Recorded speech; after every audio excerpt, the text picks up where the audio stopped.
찬송 312장 부르시겠습니다. 312장입니다.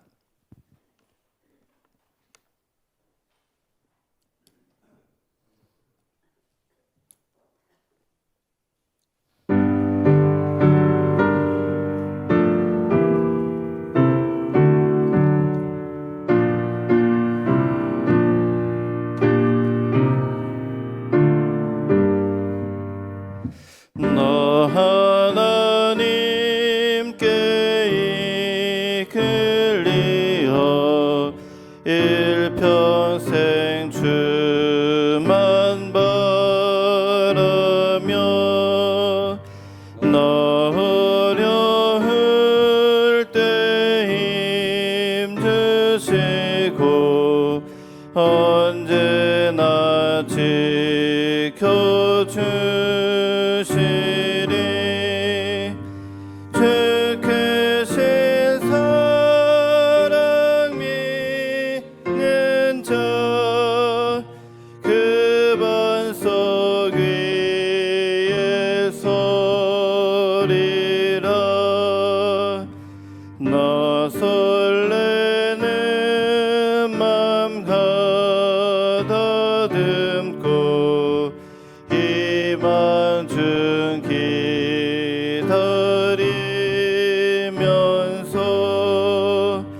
그 은혜로 신 주의 뜻과 사랑에 만족하여라. 은혜를 베풀어 주신 주 마음에 소원하신다. 주 찬양하고 기도하며 내 본분 힘써 다하라. 주 약속하신 모든 은혜 내게서 이루어지리라. 참되고 행치 않은 자 주께서 기억하시리.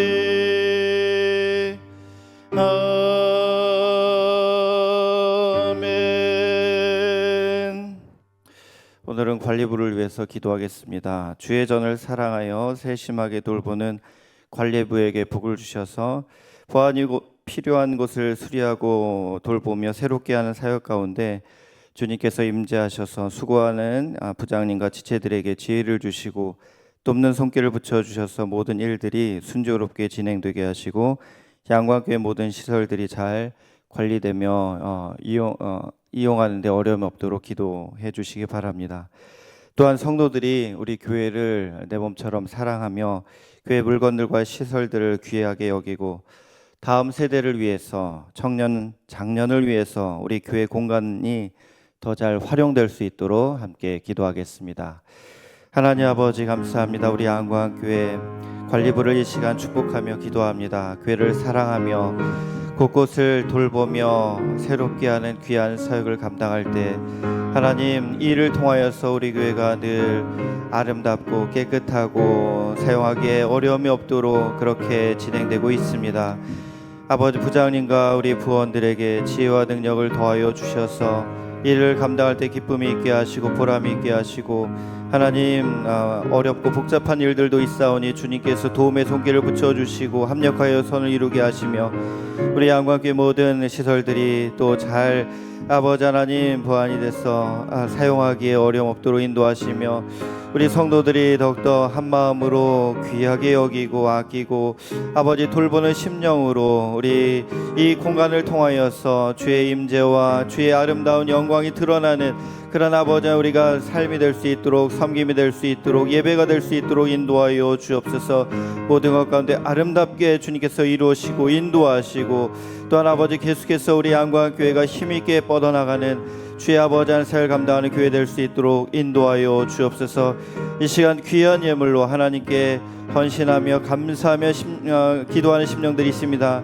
그 마음의 소원을 아름답게 이루어 주시고 하늘의 기쁨과 감사가 충만할 수 있도록 역사하여 주옵소서. 예수님의 이름으로 간절히 기도드립니다. 아멘. 오늘 보실 말씀은 사도행전 4장 13절로 21절까지 말씀을 세 번역으로 교독하시겠습니다. 그들은 베드로와 요한이 본래 배운 것이 없는 보잘것없는 사람인 줄 알았는데 이렇게 담대하게 말하는 것을 보고 놀랐다. 그리고 그들은 그 두 사람이 예수와 함께 다녔다는 사실을 알았지만 병 고침을 받은 사람이 그들 곁에 서 있는 것을 보고는 아무 트집도 잡을 수 없었다. 그래서 그들은 그 두 사람에게 명령하여 의회에서 나가게 한 뒤에 서로 의논하면서 말하였다. 이 사람들을 어떻게 하면 좋겠습니까? 그들로 말미암아 기적이 일어났다는 사실은 예루살렘에 사는 모든 사람이 다 알고 있고 우리도 이것을 부인할 수 없습니다. 다만 이 소문이 사람들에게 더 퍼지지 못하게 앞으로는 이 이름으로 아무에게도 말하지 말라고 그들에게 엄중히 경고합시다. 그런 다음에 그들은 그 두 사람을 불러서 절대로 예수의 이름으로 말하지도 말고 가르치지도 말라고 명령하였다. 그때 베드로와 요한은 대답하였다. 하나님의 말씀을 듣는 것보다 당신들의 말을 듣는 것이 하나님 보시기에 옳은 일인가를 판단해 보십시오. 우리는 보고 들은 것을 말하지 않을 수 없습니다. 함께 보십니다. 백성이 모두 일어난 일로 하나님께 영광을 돌리고 있으므로 그들은 사도들을 처벌할 방도가 없어서 다시 위험만 하고서 놓아 보냈다. 아멘. 오늘은 원종효 장로님께서 코람데오라는 제목으로 말씀을 전하시겠습니다. 많은 은혜 있으시기 바랍니다.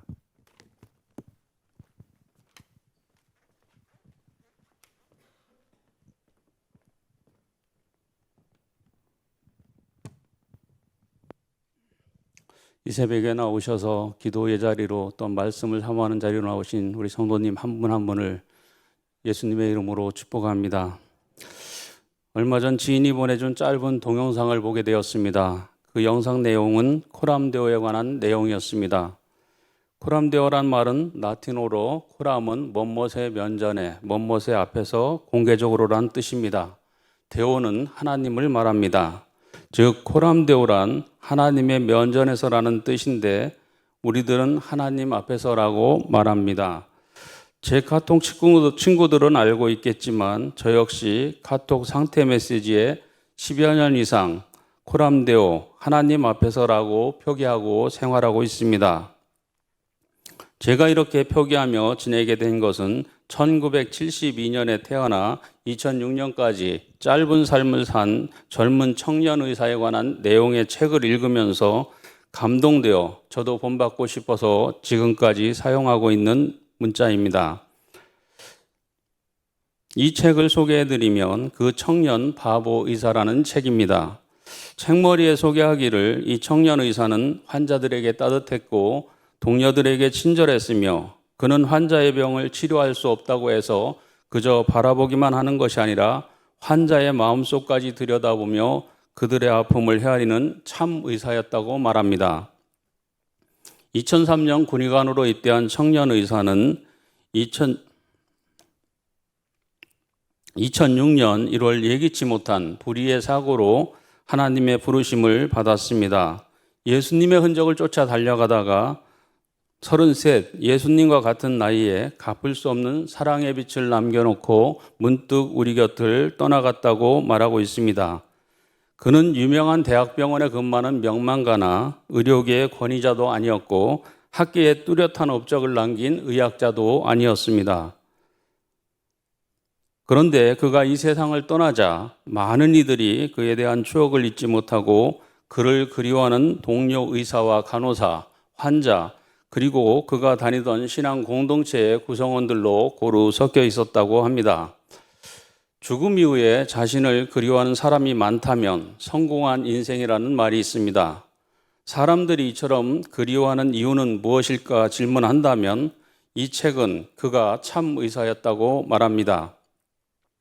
그는 환자에게 성실하다는 것이 얼마나 어려운 일인지 가운을 입은 사람은 모두 알고 있을 것이라고 합니다.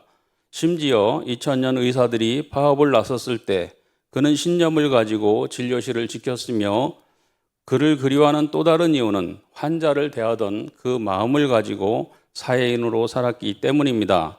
그는 가진 것은 별로 없지만 자신이 가진 재능과 열정을 이웃을 위해 내놓고 헌신했습니다. 그는 책상 앞에 코람데오라는 문구를 붙여놓고 하나님 앞에서라는 이 말을 읽을 때마다 옷깃을 여미며 경외심으로 하나님께 집중하게 하는 건강한 두려움으로 그분 앞에서 친밀함과 경외함 두 기둥을 축으로 내 안에서 일어나는 크고 작은 분주한 생각들을 가라앉히고 나의 마음과 생각을 그분께 고정시킨다. 옆을 돌아보면 물에 빠질 뿐이다. 여호수아의 고백이 다시 나를 찾아온다. 오직 나와 내 집은 여호와를 섬기겠노라 다짐하며 살았다고 합니다. 지인이 보내준 짧은 동영상이 이런 내용들이 생각나게 되었습니다. 제가 은혜 받은 내용을 통해 함께 은혜 받는 시간이 되시면 좋겠습니다. 제가 운영하는 사업체의 상호가 주신 상사입니다. 주님 주자와 믿을 신자를 사용해서 상호를 정해 지금까지 33년을 사용하고 있습니다. 그런데 나는 과연 하나님 앞에서 바르게 살고 있나라는 생각들로 보내게 되었습니다. 예전에 남몰래 예수님을 찾아온 니고데모에 관한 말씀을 담임 목사님께서 하시면서 하나님 앞에서란 내용으로 코람데오에 관해 짧게 말씀하시고 거듭남에 관해 말씀을 나눠 주셨습니다. 사랑이신 하나님을 통해 물과 성령으로 거듭나야 우리들도 변화될 수 있다는 말씀입니다. 굳은 마음은 깨닫지 못합니다. 기경된 마음이 새로워지고 거듭날 수 있습니다. 주님을 받아들이고 만나 믿으면 거듭나게 됩니다. 예수님도 우리들에게 말씀하십니다. 요한복음 3장 3절 말씀에 이르시되 진실로 진실로 내게 이르노니 사람이 거듭나지 아니하면 하나님 나라를 볼 수 없느니라. 또 5절 말씀에도 진실로 진실로 내게 이르노니 사람이 물과 성령으로 나지 아니하면 하나님 나라에 들어갈 수 없느니라 라고 말씀하십니다. 종교개혁자 칼빈의 평생 좌우명도 코람데오라고 합니다. 이는 자신이 항상 하나님 앞에서 산다는 신앙심을 뜻합니다. 우리가 잘 아는 구약의 요셉은 형제들의 시기로 어린 나이에 애굽으로 팔려갔지만 자신이 늘 하나님 앞에서 살고 있다는 코람데오 신앙심으로 우상이 창궐하고 죄가 만연한 땅에서 꿈을 잃지 않고 믿음으로 승리하는 삶을 살 수가 있었습니다. 이처럼 하나님 앞에서 산다는 것은 최선을 다하는 삶입니다. 하나님 앞에서 산다는 것은 이웃이 보기에도 거룩한 삶입니다. 요셉은 하나님이 주신 큰 꿈을 이루기 위해 보디발의 집에서 보디발의 아내가 유혹할 때도 하나님 앞에서 범죄할 수 없다고 말하며 거절함으로 모함을 당해 왕의 옥중에 갇히게 되었지만 그곳에서도 간수들을 돌보며 최선을 다하며 살았습니다. 따라서 하나님 앞에 산다는 것은 이웃의 눈에도 거룩하게 비추어져야 하는 것입니다. 나와 가장 가까이 있는 사람이 나를 보고 평가하는 모습이 곧 나의 인격이라고 할 수 있습니다. 또한 하나님 앞에서 산다는 것은 과정을 중시 여기는 삶입니다. 요셉이 인정받기까지는 10여 년 이상의 긴 시간의 과정이 있었습니다.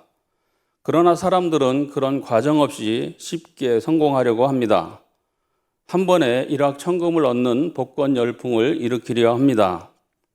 하나님 앞에서 산다는 것은 고난의 세월이라는 과정을 통해서 더 좋은 것을 주시는 하나님의 뜻을 바라보며 사는 것입니다.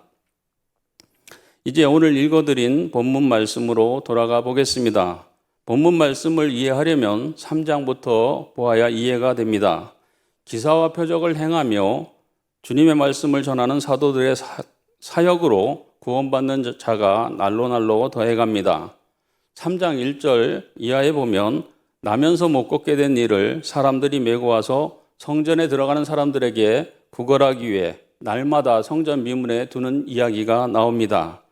3절에 보면 베드로와 요한이 성전에 들어가려 함을 보고 구걸하거늘 베드로와 요한이 주목하여 이르되 우리를 보라 말하고 이르되 은과 금은 내게 없거니와 내게 있는 이것을 내게 주노니 나사렛 예수 그리스도의 이름으로 일어나 걸으라 하고 걷게 하는 기적의 사건이 있습니다. 그러자 그가 뛰어서서 걸으며 그들과 함께 성전으로 들어가면서 걷기도 하고 뛰기도 하며 하나님을 찬송하자 모든 백성들이 그가 본래 미문에 앉아 구걸하던 사람인 것을 알고 그에게 일어난 일로 심히 놀랍게 여깁니다. 못 걷던 이가 걷게 된 이 기적은 첫째는 나사렛 예수 그리스도의 이름이 능력이 있기 때문입니다. 둘째는 그가 예수 그리스도의 이름을 믿었기 때문에 가능했습니다.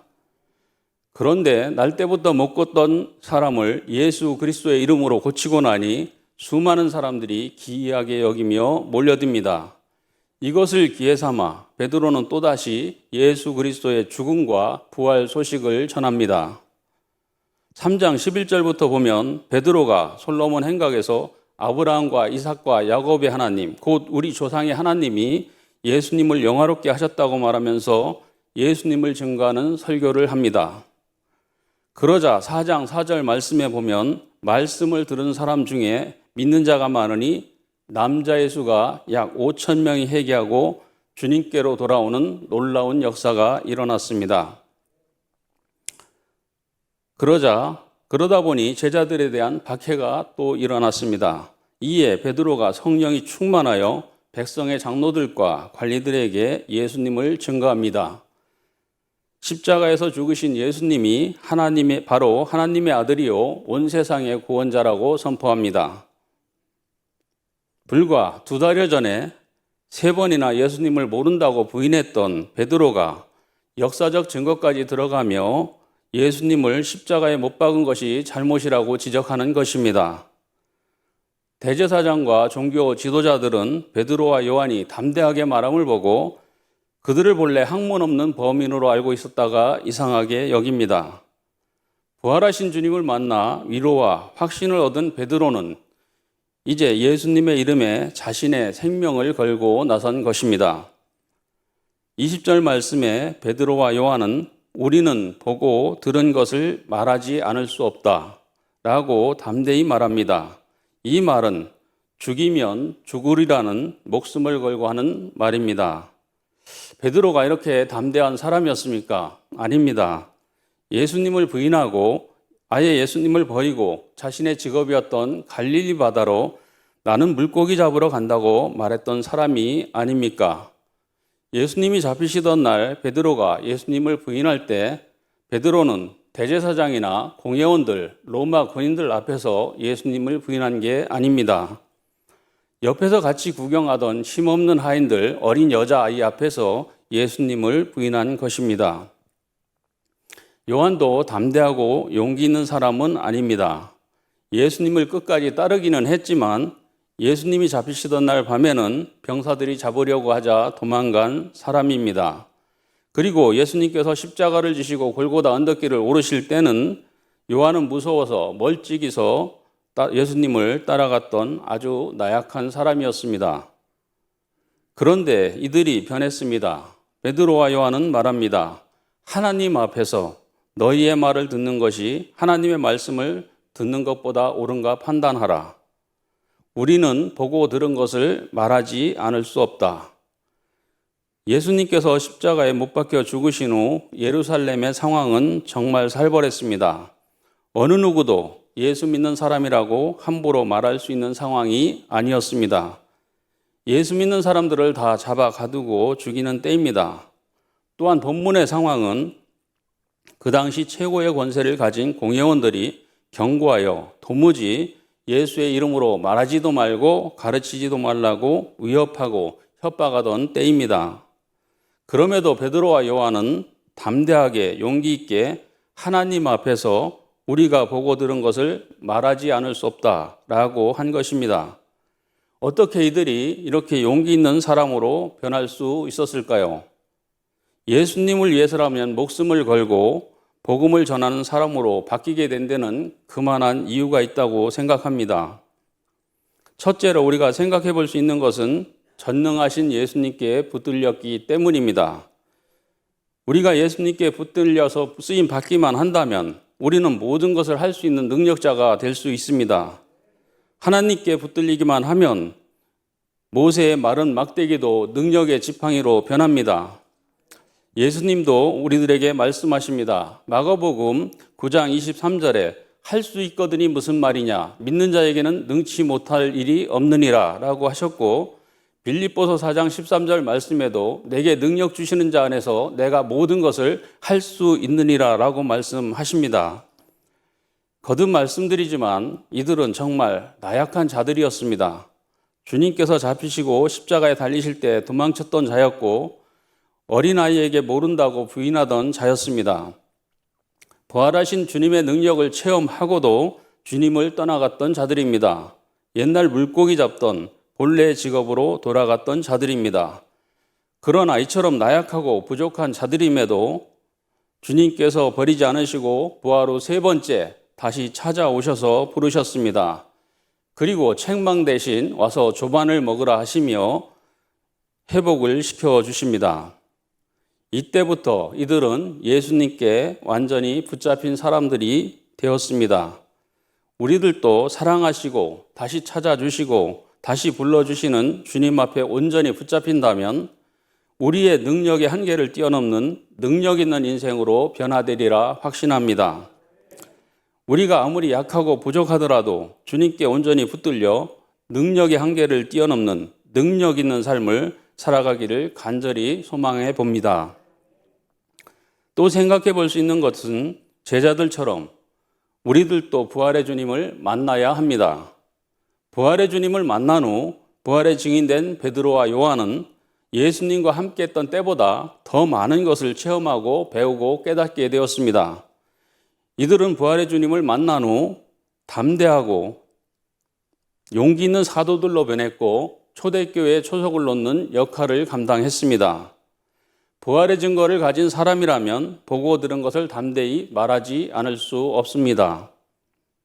그래서 자신들을 죽이려는 공회원들 앞에서도 우리가 보고 들은 것을 말하지 않을 수 없다라고 말할 수 있는 것입니다. 우리들도 베드로와 요한처럼 부활의 주님을 만나야 합니다. 부활의 주님을 만나야 우리의 신앙이 죽은 신앙이 아닌 살아있는 신앙으로 바뀌게 됩니다. 그래야만 강하고 담대하게 능력 있는 제자의 삶을 살아갈 수 있다고 생각합니다. 또 성령 충만함을 구해야 합니다. 사도행전 4장 8절에 보면 이에 베드로가 성령이 충만하여 이르되 라고 말합니다. 이들 베드로와 요한은 오순절 마가의 다락방에서 성령의 불같은 역사로 성령 충만함을 받았습니다. 그래서 이들은 겁쟁이에서 용기 있는 사람으로 소심한 사람에서 담대한 사람으로 변했습니다. 마찬가지로 우리들도 성령 충만함을 받고 성령의 사람이 되어야 합니다. 하나님의 일은 성령 충만함을 받지 않고는 할 수 없습니다. 성령 충만함을 구해 예전에 나약한 베드로와 요한이 아닌 성령 충만함으로 담대하게 나아갈 수 있는 저와 여러분이 되시기를 예수님의 이름으로 축복합니다. 본문 19절 말씀처럼 하나님 앞에서 즉 호람데오의 정신으로 자신이 항상 하나님 앞에 서 있음을 기억해야 합니다. 하나님이 나와 함께 하신다는 믿음으로 하나님 앞에서 사람의 말을 듣는 것이 옳습니까? 하나님의 말씀을 듣는 것이 옳습니까? 말할 때 당연히 하나님의 말씀을 듣는 것이 옳습니다 라고 고백하는 저와 여러분이 되시기를 축복합니다. 말씀을 준비하면서 많이 부족함을 보았습니다. 하지만 우리 성도들은 코람데오 신앙으로 살아야 합니다. 코람데오의 신앙이 없을 때는 사람을 바라보게 되고 사람을 두려워하게 되고 하나님 앞에서가 아닌 사람 앞에서 사는 자가 됩니다. 기독교의 영향을 많이 받았지만 끝까지 주님을 영접하지 않은 간디는 만일 그리스도인들이 기독교적인 삶을 충실하게 살았다면 인도의 힌두교도가 한 명도 남지 않았을 것이다 라고 말했다고 합니다. 우리들이 하나님의 영광을 위해 살아야 한다는 것은 하나님이 사람을 창조하신 창조 목적입니다. 하나님을 영화롭게 하고 또 영원토록 그를 즐거워하도록 창조되었습니다. 이사야 43장 21절 말씀에도 이 백성은 내가 나를 위하여 지었나니 나를 찬송하게 하려 함이니라 라고 말씀합니다. 우리 성도들이 창조 목적을 수행하며 살아갈 때 하나님이 영광 받으시고 즐거워하십니다. 베드로와 요한도 자신의 평안과 안위를 위해 그들의 위협에 굴복해 타협을 하지 않았습니다. 창조 목적을 버릴 수 없고 일꾼으로 부르심받은 사명을 저버릴 수가 없었기 때문입니다.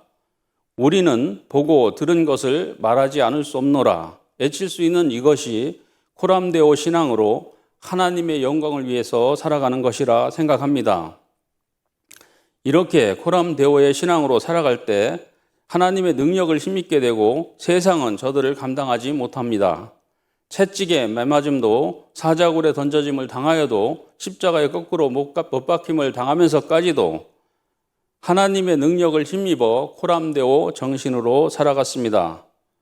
지인이 보내준 작은 동영상이 다시금 코람데오의 정신을 보게 하셨습니다. 우리 성도들도 하나님 앞에 선 신앙인으로 우뚝 설 수 있게 되시기를 예수님의 이름으로 축복합니다. 기도하시겠습니다. 부족한 죄인이 하나님 앞에서 말씀을 나누었습니다. 나약한 제자들을 찾아가 주시고 주님의 손에 붙들리게 하셔서 능력 있게 하나님의 영광을 드러내는 복된 인생 되게 축복해 주셨습니다.